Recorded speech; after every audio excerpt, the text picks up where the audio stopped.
Usai melantik kabinet beranggotakan 109 menteri dan wakil menteri, Prabowo menunjuk 7 penasihat khusus presiden, 7 utusan khusus presiden dan 1 staf khusus presiden. Sebagian diantaranya sempat dipanggil ke Kertanegara. Apa yang bisa dilihat dari keputusan presiden mengangkat banyak penasihat khusus presiden, utusan dan staf khusus presiden. Bagaimana menjaga peran mereka tidak tumpang tindih dengan kementerian dan badan negara? Sudah ada Direktur Eksekutif Indikator Politik Burhanuddin Muhtadi. Selamat petang Mas Burhan, terima kasih sudah bergabung bersama kami di Kompas Petang. Terima kasih Cynthia. Mas Burhan, apa yang Anda lihat dari tugas penasihat khusus presiden? Dalam aturannya ini kan melaksanakan tugas tertentu, disebutnya seperti itu. Apa yang Anda bisa baca di sini? Iya, jadi kita mengenal 3 istilah nih yang hari ini dilantik oleh Presiden Prabowo. Yang pertama adalah utusan khusus. Yang kedua adalah staf khusus presiden. Yang ketiga penasihat khusus presiden. Nah, kita belum tahu kekhususan dari ketiga jenis jabatan baru ini apa saja.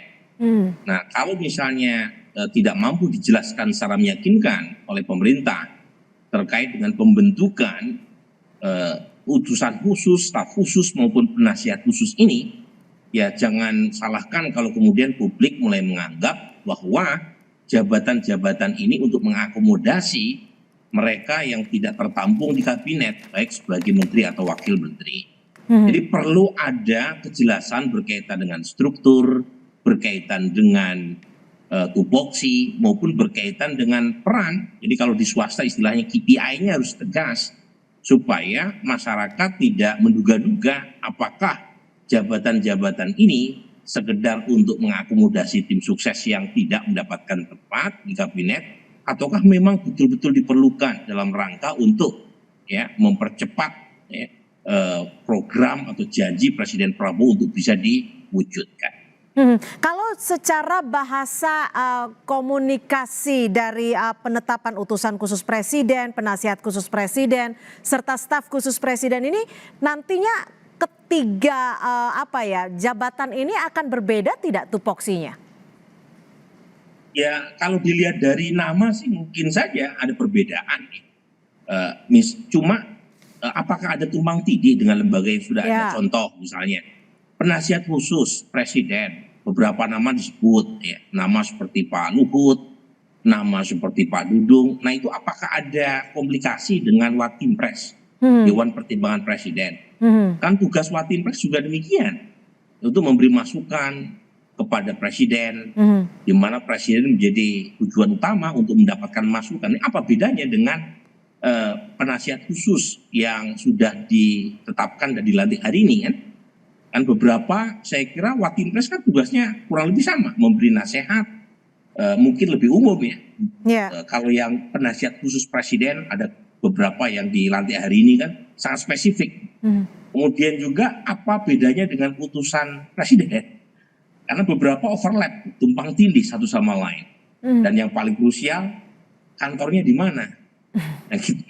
Jangan sampai gitu ya, publik menduga-duga mereka tidak mendapatkan haknya, sementara tugasnya misalnya ternyata berat sekali. Itu kan nggak adil juga buat mereka yang ditunjuk, sementara strukturnya, tupoksinya, anggarannya itu ternyata tidak jelas. Nah ini yang kita perlu dengar ya dari pemerintah, karena terus terang saya sendiri juga jangan-jangan terlalu menjudge lebih awal, sementara kalau kita bisa mencoba untuk berpikir positif baiknya pemerintahan ke depan. Lalu bagaimana untuk mengkoordinasi agar baik itu di kementerian ataupun di utusan penasihat dan juga staf khusus presiden ini tidak tumpang tindih, koordinasinya baiknya bagaimana menurut Mas Burhan sendiri?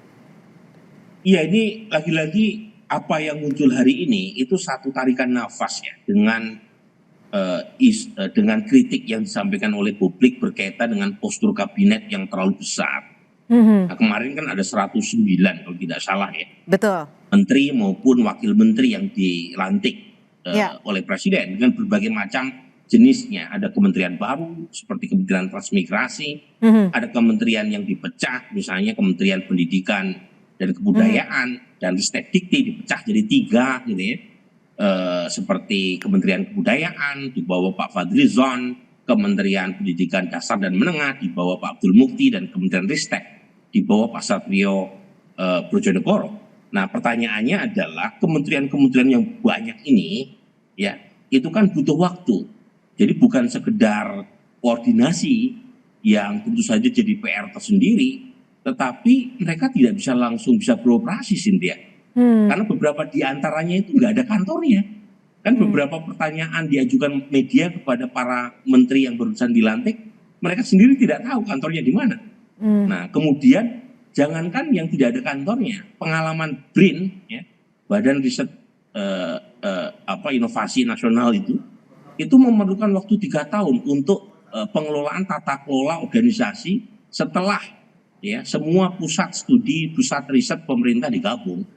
Apalagi yang betul-betul baru, ya. Jadi memang menurut saya ini justru bisa jadi isu tersendiri, terutama berkaitan dengan struktur yang harus didiskusikan dengan Kementerian Keuangan berkaitan dengan anggaran dan Kementerian Kemenpan RB karena ini kan berkaitan dengan struktur birokrasi. Jadi ini rumit ya.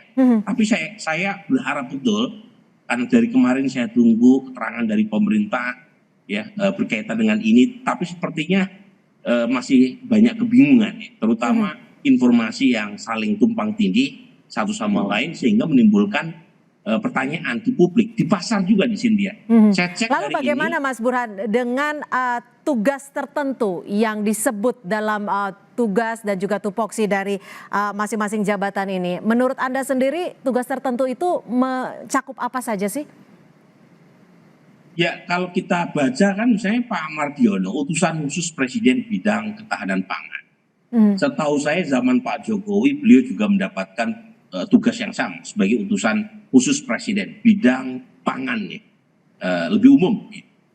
Tetapi yang kita belum tahu ya kalau kita merujuk pada pengalaman sebelumnya, apa yang sudah dilakukan oleh Pak Mardiono waktu menjadi utusan khusus Presiden Jokowi dalam soal pangan, kita kan nggak tahu apa fungsinya, kecuali yang kita tahu bahwa beliau mendapatkan posisi itu setelah menjadi Ketua Umum P3 dan P3 menjadi bagian dari pemerintahan Jokowi ya, pada periode sebelumnya.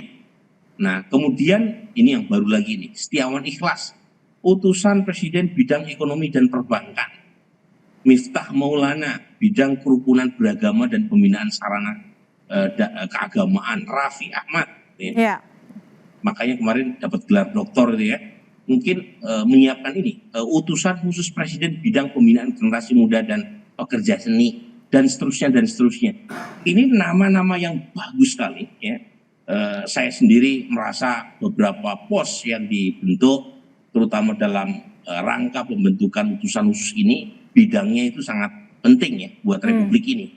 Tetapi yang kita tunggu adalah lebih detail lagi. Ya, lebih detail lagi tugasnya apa.